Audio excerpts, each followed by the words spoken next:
We happen to be hunting today has invasive, aquatic invasive species in it.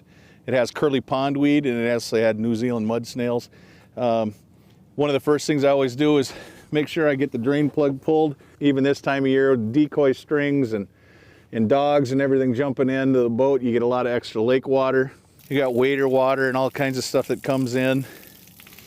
Like I said, it's imperative you get that water drained out because ducks are migratory and so are duck hunters. Duck hunters like to jump from lake to lake. This time of year, as you can see, it's kind of overcast and wet.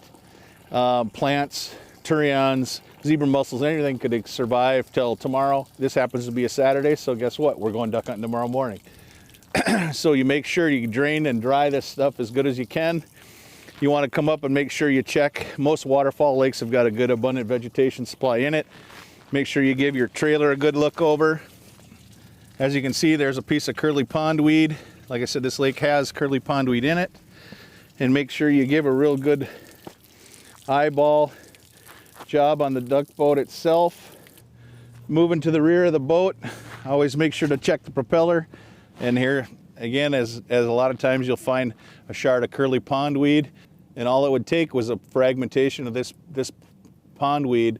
Tomorrow morning, going to a new lake doesn't have it, you have a potential for AIS infestation. And generally, we always, before I bag up all the decoys for the day, always look at your main anchor lines. This happens to be a gangline anchor. A lot of times these flukes will be out, and you'll pick up a piece of aquatic plants that'll get stuck in the grapples. There again, if it's going back in the lake tomorrow, you've got a fresh, nice chunk of curly pondweed that's going to end up being in potentially a new body of water that does not have it, and you have a risk of infestation. So make sure to check your anchors and your decoy lines, etc., for any kind of aquatic plants. You know, by being aware of AIS and the potentials that impacting waters that don't have it for future generations, you need to be vigilant. I think from the duck hunting perspective, I think our waterfowl hunters could do better. They don't necessarily take the precautions as they should.